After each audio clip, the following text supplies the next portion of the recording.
how are you? Hello, Don. I am well today. We're in beautiful LA, Gorgeous today. just by the Peacock Theatre, outside toe.com, Yes. and we're sitting in the forecourt of JW Marriott Hotel. So I was walking by and I saw this amazing young lady with a beautiful black and lime top, and I've got to say, it's with a matching skirt. Yes. And she just stood out to me. So I thought, oh, hello. And we started talking, and I've discovered she has an amazing business. So please, Thank you. Ashlee, tell us about business. Yeah, sure. So I tell everyone by trade, I'm a licensed attorney. I thought that was everything I wanted to do in my life since I was 7 years old. But then once I hit like maybe 20 years in the game, I got pretty tired of it. So I switched over. Around that time, my son, he decided that he wanted us to be vegetarian to be healthy, and I was horrified. So he had me like kind of whipping things up, and as I was sharing with my family all the different things that I was all the different dishes I was making for him, they were like, you need to be selling these recipes or selling this food or something. And I was like, well, I'm not sure. Like, who would have an attorney just switching over to do vegan food? But I gave it a go, and so Naked Soul Cooking was born. And what we do, we teach people how to create healthy and affordable vegan soul food and comfort food meals. Huge emphasis on healthy and affordable, also using easy to find ingredients. And one of our major things is specifically reaching out into disenfranchised communities, right? We think that vegan is so expensive and we can't do that, but I always tell everybody, if you've had spaghetti with tomato sauce, you've had a vegan meal. So it's really a lot easier than it seems. And we've just been incredibly blessed because we weren't in the industry at all. So we have a cookbook being distributed by Simon & Schuster. It is available not only on Amazon, but barnesandnoble.com. We've been featured on different podcasts on a national level. We've had a feature with Emerald Magazine. It is a women's lifestyle, and Cannabis Magazine, just on the side of those who are using it specifically for pain relief and on the medical side. So we've just been really, really blessed in our reach. But at the core, it's reaching out to those in disenfranchised communities and just trying to show them, like, come over to the healthier way. Right? Because, we have all of these foods surrounding us that we don't necessarily have any business eating. Yes. Guilty as charged. Because before my child decided he wanted to be vegetarian, we had just had like a fried pork chop dinner the night before. I was devastated. What's his name, your son? Isaiah. Yes, it's my community online. He's known as Picky Eater because he was diagnosed on the autism spectrum when he was 2 years old. So he has been a picky eater literally his entire life, which also put another challenge in there. Because now I have to find vegan food that he's actually going to eat. So. Oh, I see. So how does he feel now that you've built up this whole business around his decision to go vegan? I think that he's in awe of it. There are times where, don't get me wrong, he is not like some little saint. He is like, Mom, I want bacon. And I'm like, and I get that, especially when we were early on, right? We're now going into my 5th year of business, but our 6th year of being vegan. So early on, I told him, I said, all right, but keep in mind, we're doing this because this was your commitment. You asked for it. And telling him that, and I'm like, everyone's inspired by you, honestly. I'm just over here making the food. But when I tell everybody that you were the catalyst, it blows them away. So I think that now that he sees just the engagement in the community, sometimes here and there, I feature him on our across our social media sometimes. Not really beyond that, because he is still pretty young. How old So he is, well, now he's 15, but when we started, he was only 10. Okay. So I didn't want to have him in the spotlight and in that way, but here and there he is featured. But I think that he's really just in awe, and he tells me that he's proud of me, so it's a win. Wow, that's amazing. So do you have a YouTube channel where you talk about the recipes? I will be very transparent. Our biggest following is on Instagram, and I just literally recently started dipping my toe into the YouTube waters. So we are across all platforms, Naked Soul Cooking, and we will be posting to our YouTube more frequently, all the tutorials and everything. So if you're like, well, I'm not an Instagram fan, or no, I like it over here, will you go in depth? Y'all are getting all the content that has already been on Naked Soul. Naked Soul Cooking is Instagram. It is coming over here to YouTube in a longer form, and if y'all want to chat over here, we'll be doing that too. Oh wow, that's amazing. Thank you, darling. Well done. So have you actually started to make the food and send out? So, it's funny, right? When I first started, because everyone's like, hey, let's do, you need to sell your recipes. And I'm like, but I have to be able to show to people that the food actually tastes good, right? I can sit here and tell you that it's picky eater approved, but you need to know for yourself. So I would go and do demos, and I would do like kind of samples here and there as well, just so that they can kind of get their mouth on the food, and that way they'll be motivated to go home and make it part of their lifestyle. So that's why it's not so much a food product business, but I say it's a food education business. Oh, I see. Yes, because I want everyone to make this part of their daily lifestyle. I don't want everyone to rely on me to make the food. I want you to be able to do it in your home and feel empowered to do it. So, yep. But that's not to say that I don't do demos. And like I said, we do our cooking classes are actually virtual. They are international, worldwide. We've had participants in Brazil. We've had participants in London. So, and which works out as well, right? Yeah.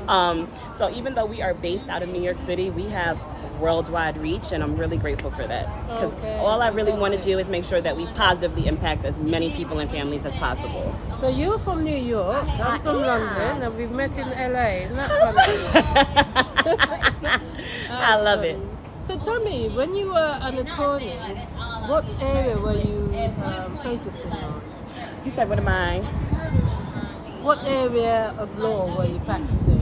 Okay, so here's the thing with that, right? I'm not 40 yet. That'll be next year.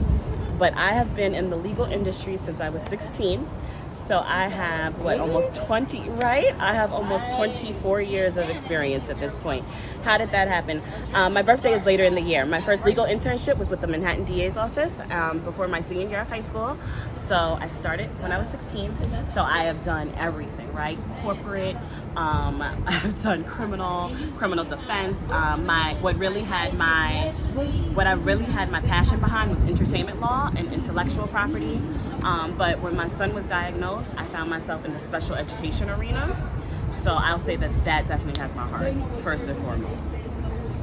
Let's get into these sweet potato fritters found in our latest cookbook, Instapot Vegan Soul Food. Inspired by potato latkes, this was a nod to Picky Eater's multicultural background and his paternal grandmother who was raised within the Jewish culture. And they're an absolute breeze to whip up. Prepare flaxseed with a dash of vanilla extract. Peel and shred 2 sweet potatoes using the shredder attachment on a mandolin or a cheese grater. To a mixing bowl, add shredded sweet potato, all-purpose flour, flax egg, cinnamon, nutmeg, and a pinch of salt, and form into patties. Place a cast iron skillet over medium-high heat and grab your favorite heart-healthy oil of choice. Once the oil is shimmering, add your fritters and fry up until golden brown on both sides. Whip up a batch of chunky homemade applesauce and serve hot. Whether you decide to call them fritters or latkes, they are sure to be the appetizer that stands out at your next gathering. Okay, so do you still practice law now? So I do. It's one of those things where because I poured such a huge part of my life into, it's always going to be part of me. So right now I serve freelance as a special education attorney for families within the New York City public school system. I really serve more so as like advocate or counsel versus actual representation, but just letting them know, hey, these are your rights, and do you want somebody with you in, the meetings with the school pertaining to whatever it is your child needs. And then I'm also doing e-discovery on a corporate level. Right now I'm actually working with a major financial company known worldwide, and with e-discovery it's actually really easy to do that remotely, so that kind of frees me up, so I'm still able to be mom on one side, I'm still able to be CEO and business owner on the other side. So it's a blessing how it all comes together. There are days where I don't know how it's coming together, but it definitely is. Okay. So when I mentioned I was from Black Economics, Yes. your face lit up. Tell me what you know about Black Economics. So, my mom, she has a double master's degree in computer science and economics.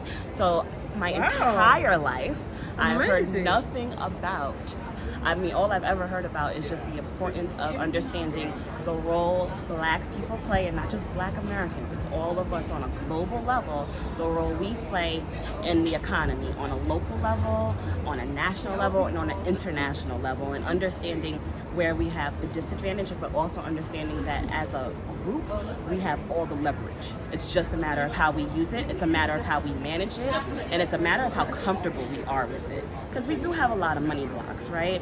But if we're just, and the information is out there, but then we have to apply it. So she's just always let us know about that. And so it's a topic that's near and dear to my heart on so many levels. I mean, you could talk about it from, the institutional standpoint and how we've been, institutional and systemic standpoint for how we've been shut out. Or you can talk about it from how, we didn't have a head start as many others do. But then you can also talk about it from the side of those who did have that head start. I always say my family isn't the richest in the world, but my family was lucky enough. My grandfather was gifted a huge parcel of land in South Carolina at a very young age, and we hold on to that like everything because we just understand that as value, understanding that as being part of economics, understanding business ownership as a part of economics, because it's really, and it's funny because we've been talking about it here, right? We can understand being a solopreneur and being an entrepreneur, but actually building a business that can be handed down, that allows you that time, money, freedom. It's well within your reach. I'll give you case in point. My dad has had his own commercial cleaning business since I was 10 years old. And he's out here doing it with no social media presence, and when I tell you his contracts are with a major heavy hitter in the medical industry, about as big as you can get, and so it's really just about what you're able to do, what you believe you're capable of, and sticking the course. So yes, do we have a barrier to entry? It's there, but it's not impossible to break through. Yes. Because like I say, especially like with my mom and my dad, they weren't born into money. They always say they're a couple of kids from the South, right? So they didn't have that much, but they were just able to push through and work what they learned and make something of it, and that's everything that they passed down to my sister and I. So That's fantastic. I'm really passionate about Black economics, and I just realized I feel like I just went on a whole spiel about it. So. That's great. Is your mom and dad still with us? They are. I'm very blessed to say that. So they are in New York City right now cheering me on while I'm here. They're like, girl, have all the fun. Make sure you gather what you need. Let us know what you find, because I'm interested to know what, is anyone saying anything new, or is it kind of just being reinvented so that it's easier for everyone to understand now? So I'm blessed that they're still with us. Oh, well, maybe at some point we could talk to your mom about her economic She background. would be over the moon. Really? I promise you, she would be. We'll organise it by Zoom then, definitely. I would love to. Yeah, we'll Make do her that. whole day. Yeah, we will do that. You've made your mum a celebrity now. Mission accomplished. Yes. Well, it's lovely to meet you, and well done with the business and continuing with your legal work as well as an attorney. It's fantastic. Thank you so much for agreeing to speak with me.